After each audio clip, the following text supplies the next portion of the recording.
Picture this, it's the mid-1970s in Jamaica, smoke in the night air, a homemade sound system is shaking a whole block, and somewhere in that darkness, not the radio, not the charts, a voice is singing survival. But here's the crazy part, it's not Bob Marley, it's not Peter Tosh, it's not any of the names the industry keeps selling you, it's one of the bands the world forgot. Tonight, we're going to rewind to the heart of roots reggae, not the t-shirt legends, but the groups who bled for this music, carried the Rasta message, fought Babylon, and never got the spotlight. These are the harmony trios who sounded like church and revolution at the same time. The street poets who recorded one perfect 7-inch on worn-out tape.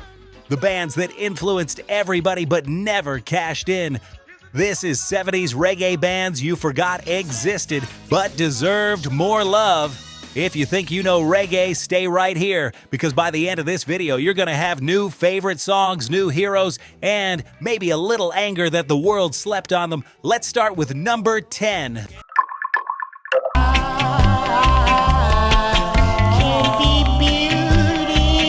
Before reggae was sold to the world as sunshine and good vibes, it was survival music, it was reporting, it was, here's what's really happening where I live. That's what the Royals were. The Royals were not some flashy act on TV. They were led by Roy Cousins, basically a working class singer who turned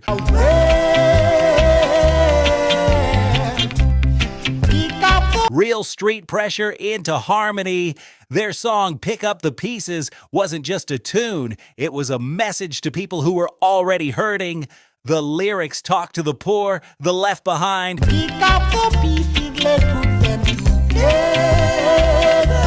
The ones who feel like the system is built to break them. This wasn't commercial reggae. This was therapy. When you listen to it, you hear sweetness, beautiful vocal blend, but listen again, and you'll notice what they're really saying. Hold on, don't give up. Pick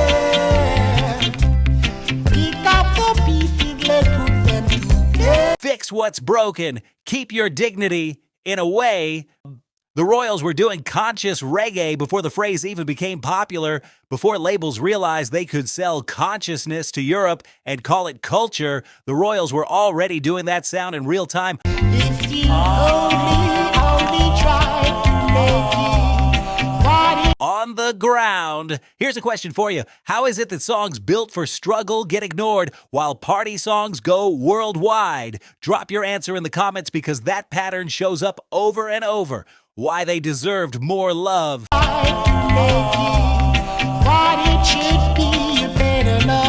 The Royals gave reggae its emotional blueprint, sorrow, hope, resistance, and almost nobody outside hardcore roots collectors even knows their name. That's not just underrated, that's robbery. 'Cause there won't be no peace in your life. Number 9 is a group that you've definitely heard even if you didn't realize it. The Meditations were Danny Clark, Ansel Cridland, and Winston Watson. 3 voices locked in. They had this incredible ability to move between 2 worlds.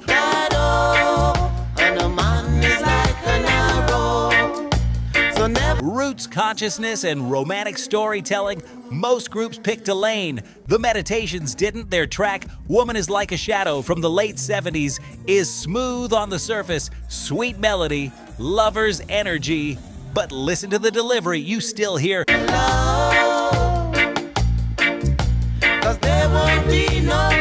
Rasta discipline in the phrasing. The seriousness, it's not just baby I love you, it's this relationship is life and death level important.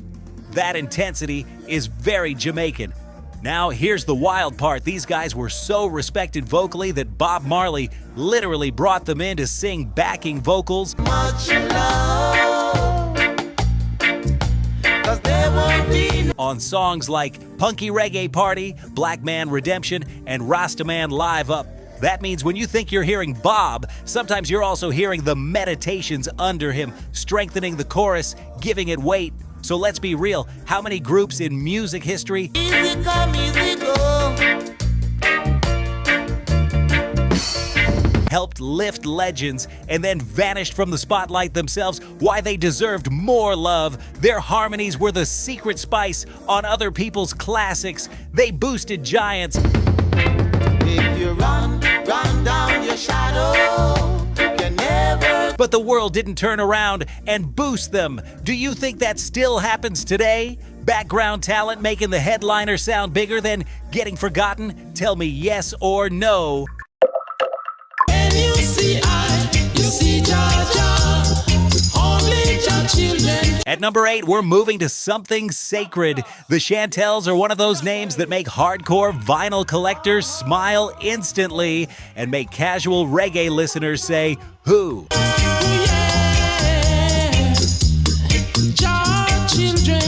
Samuel Bramwell, Tommy Thomas, Lloyd Forrester. The Chantels were not polished for radio. They were pure roots, pure message. Their song Children of Jah is heavy, not just musically, but spiritually. Only Jah children can live on ya.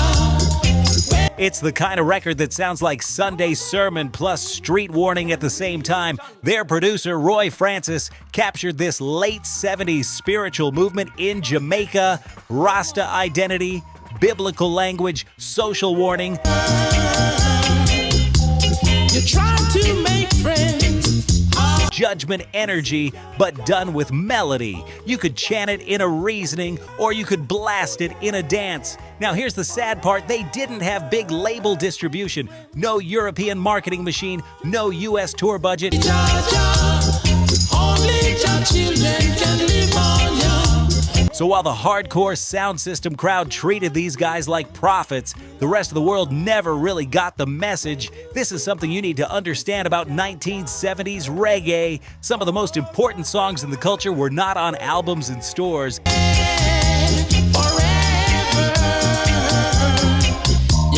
They were on 7-inch singles passed hand to hand, played on a giant speaker stack in a backyard party. So let me ask you, is it possible for music to be legendary and underground at the same time? With the Chantels, the answer is yes. Why they deserved more love. Just to get us in the band. They delivered scripture-level lyrics over militant roots rhythms, but without international push. They became a collector's secret instead of household names. That's why we're talking about them now, and to correct that. Ever since I Number 7 is important for identity. Most big reggae acts in the 70s came from Kingston, the capital. The Twinkle Brothers, they came out of Trelawney on Jamaica's north coast. That matters because back then, if you weren't in Kingston, you weren't in the middle of the industry. You were automatically starting behind.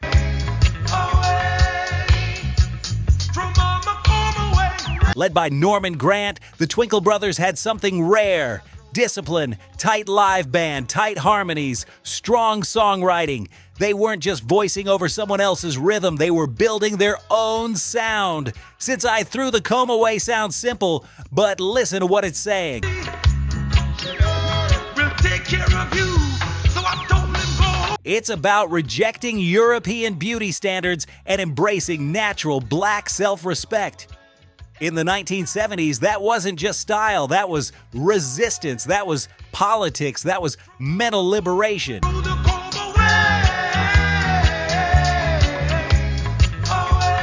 That idea, love yourself, love your natural self, don't let Babylon tell you you're ugly, that's core to reggae, but very few bands said it that directly, that early. So here's a question for you watching this. Why do you think music that tells you to love yourself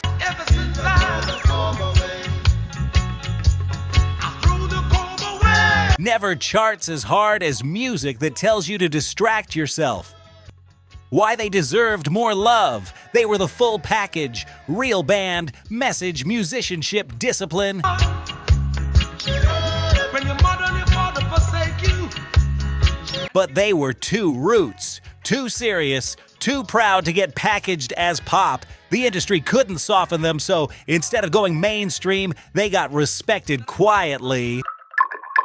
My grandma said, penny wise and pound foolish. Now we hit number 6, and with Wailing Souls, we're standing at the border between two eras. Wailing Souls, founded by Winston Pipe Matthews and Lloyd Bread McDonald, with different lineups over time, but one of those groups that somehow stayed just outside the big mainstream conversation, even though they were right there shaping the sound.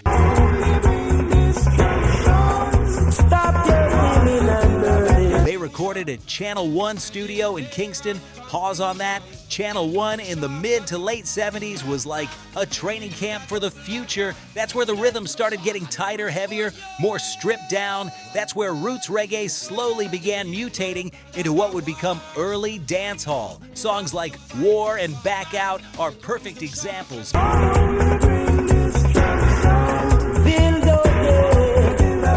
The harmonies are mournful, almost haunted. The bass lines are deep and steady. The lyrics sound like a warning siren.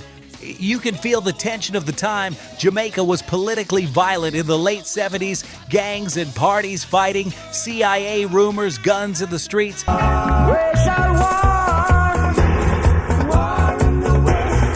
Reggae wasn't just music. It was news. It was panic. It was hope. The Wailing Souls carried that exact energy. Not just Babylon is wicked, but we are living in a pressure cooker right now.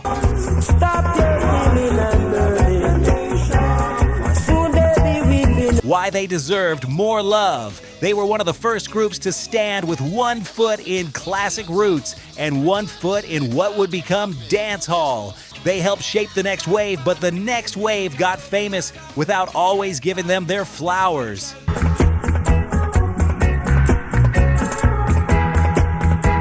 So let me ask you this, because this matters for reggae history. Should the pioneers who built the bridge get the same respect as the ones who successfully crossed it? Tell me in the comments, yes or no. Or you ain't gonna get your culture, man. Roots not deep. We're in the top 5 now, and from this point on, we're not just talking about underrated groups, we're talking about foundations. If reggae had a hall of architects, these next names are on the wall. Number 5, the Gladiators. Fight for our rights. Dreadlocks and Fronted by Albert Griffiths, the Gladiators were a working band in the true sense. Not just singers over a borrowed rhythm, but musicians. Tight band, real arrangements. They could walk into a room, plug in, and give you a full live root set that felt like a sermon and a street rally at the same time. or some who think dreadlocks don't count. Their track, Roots Natty, mid-1970s, is everything roots reggae stands for. Pride in self, loyalty to Rasta identity, defiance against the system. Not party music, purpose music. We are all of one skin. Same blood. They recorded for Coxsone Dodd's Studio One, which is basically the Motown of Jamaica, and later they got picked up by Virgin's Frontline label, which was trying to introduce heavy roots reggae Afraid to say so. Is there any difference between to wider audiences in the UK. Let me pause here and say this clearly. The Gladiators had all the tools, powerful voice in Albert Griffiths, message in the lyrics, musicianship that could stand on any stage. that I saw is where I should have been. International label support. This is the recipe for a global breakthrough. So why are they not mentioned in the same breath as the Wailers? Here's the real answer: timing, politics, and spotlight control. Stand up, fight for your rights, or you ain't gonna get your culture. In the late 70s, once reggae started selling in Europe and North America, labels wanted narratives they could market. They loved the rebel poet. They loved the mystic Rasta prophet. They loved the Marley story, but they don't push 10 prophets at the same time. They pick one, maybe two, and the rest go into the shadows. Roots not deep, don't give up, hold on. Question for you: do you think reggae history was shaped more by talent or by who the labels chose to invest in, why they deserved more love? The Gladiators weren't background players, they were leaders. Your rights, or you ain't gonna get your culture, man. Roots of the roots movement. They stayed cult favorites when they should have been global voices. That gap is not a talent gap, it's an industry gap. All right, C-Trends fam, let's keep it real. We're pouring our hearts into bringing you the best celebrity news and music deep dives. But check it, a massive 98% of you aren't subscribed yet. Subscribing is how you can truly support us, helping us grow and create even better content.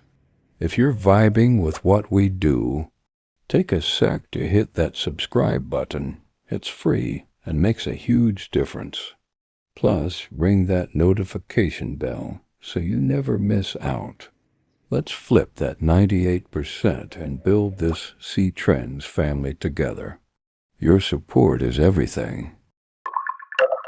Right time come, some I go charge for trees. At number 4, we've got a harmony trio that should honestly be taught in music class. The Mighty Diamonds, Tabby Shaw, Bunny Simpson, Judge Ferguson, 3 voices, 3 textures, moving as one message. Their song, Right Time, which hit in the mid-1970s, Some I go charge for murder. And when the lawman go, is one of those records that sounds smooth when you first hear it, and then you actually listen to the lyrics and realize, wait, this is protest music, this is fire. Right Time calls out police brutality. It calls out corrupt leadership. It calls out political violence that was tearing Jamaica apart in the 70s. some I go charge for murder. And when the lawman, They're basically warning Babylon, your time is running out. Now here's the genius. They didn't shout it, they sang it sweet. And that combination, sweet surface, revolutionary core, became a major formula in reggae after them. They made it possible to talk about revolution in a way that could also play on a sound system on the radio, even at a house party. Let me ask you something and answer this. swallow me. Honestly, in the comments, which hits today are doing that, sounding beautiful but really talking about real life? Because Right Time is proof you don't need to scream to be dangerous. Why they deserved more love. In Jamaica, they were loved, respected, legends. But internationally, the world treated them like Now, the battlefield, yeah. nice harmonies instead of truth tellers. The Mighty Diamonds should be mentioned next to Marley, Tosh, Burning Spear, same level. If they're not, that's on the audience and the industry, not the music. Guess who's coming to dinner? Not the takeouts. Now we're at number 3, and this one is important for evolution. When most people hear Black Uhuru, they think of the lineup in the early 80s that went on to win reggae's first ever Grammy Award. That version, with Michael Rose, Sly and Robbie on production, is legendary, no question. And Rasta, I have been the culture. But before that, in the 1970s, there was an earlier form of Black Uhuru with Don Carlos, Garth Dennis, and Ducky Simpson. And that early version, that's where the sound turns from classic roots into something darker, heavier, Not the takeouts. I appreciate the hurt. more militant. Their song, Guess Who's Coming to Dinner, is not polite. It's not one love. It's a warning and a declaration of identity. It's basically saying, we're here. We're Rasta. We're not hiding. So let's give thanks and praise. Deal with it. Musically, you can hear the shift. The drums get a little harder. The bass gets more aggressive. There's more space in the mix, more echo, more atmosphere. You can already feel the DNA of what would become 1980s dance hall. To dinner, not the takeouts. Sing along. And dub-heavy militant roots. So I want you to really think about this. How often do the innovators get forgotten and the later version gets the credit? Because that's exactly what happened here. Why they deserved more love. Early Black Uhuru built the bridge.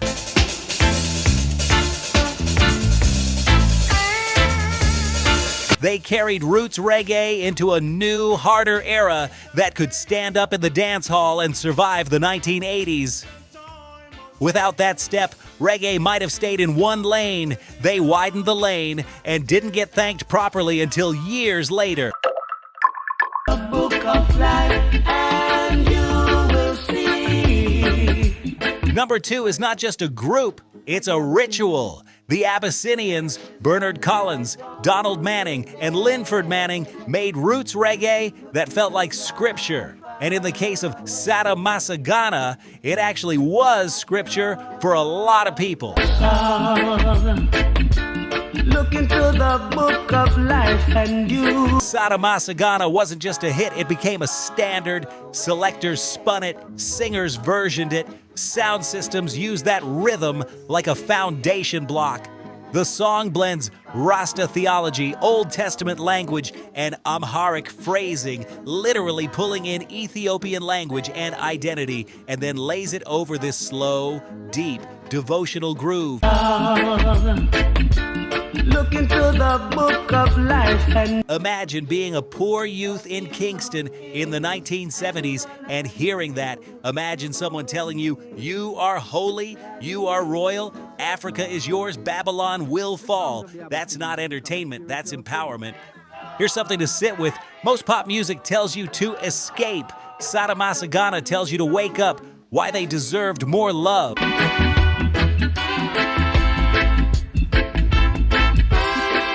The Abyssinians gave reggae its sacred dimension.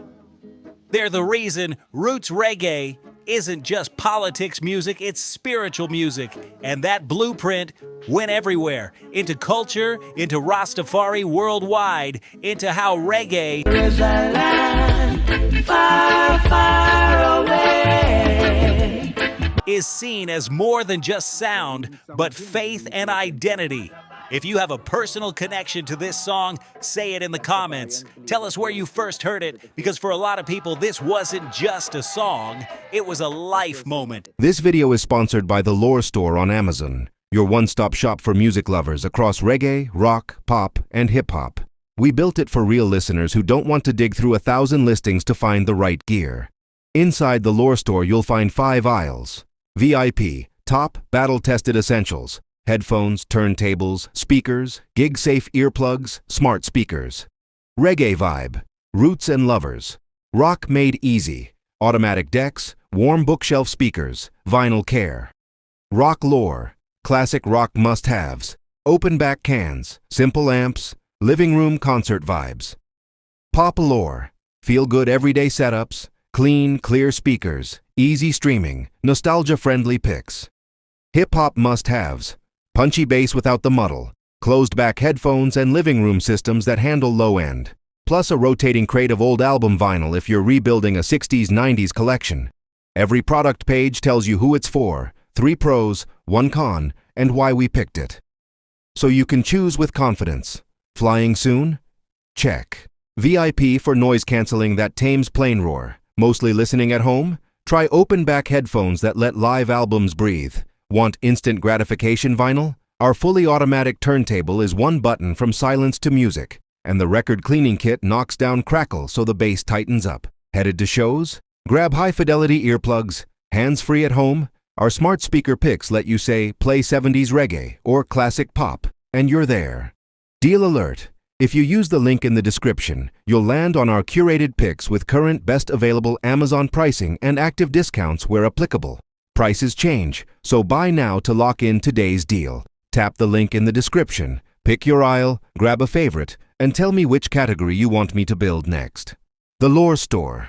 Listen better, with gear that gets out of the way and lets the music live.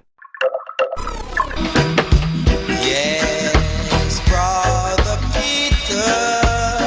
And now, number 1, when we talk about lost masterpieces, this is Exhibit A. The Congos Woo, built around the voices of Cedric Myton and Roydell Ashanti Johnson, recorded their classic work with Lee Scratch Perry at his Black Ark studio in the late 1970s. If you know anything about Perry, you know the Black Ark was not a normal studio.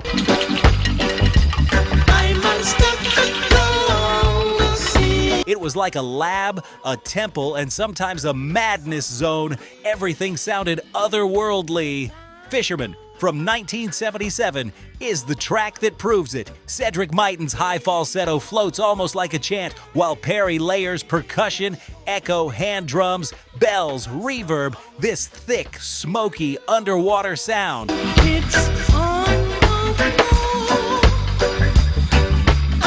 It doesn't sound like any other reggae record. Honestly, it barely sounds like Earth. Their album, Heart of the Congos, is now widely called one of the greatest roots reggae albums ever made.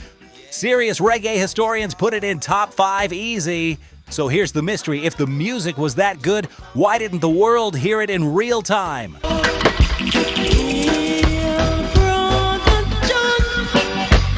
Part of the story is industry.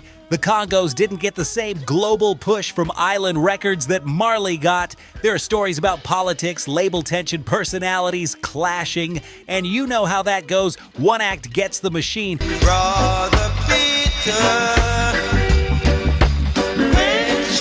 The others get the myth, but listen carefully. Not getting promoted doesn't mean not being legendary. It just means the legend stayed underground instead of going mainstream. So here's the last question I want to ask you in this section, and I really want answers in the comments.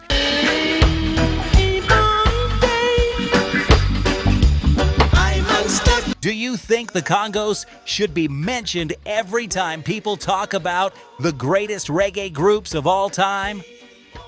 Because if you've actually heard Fisherman and you've actually sat with Heart of the Congos,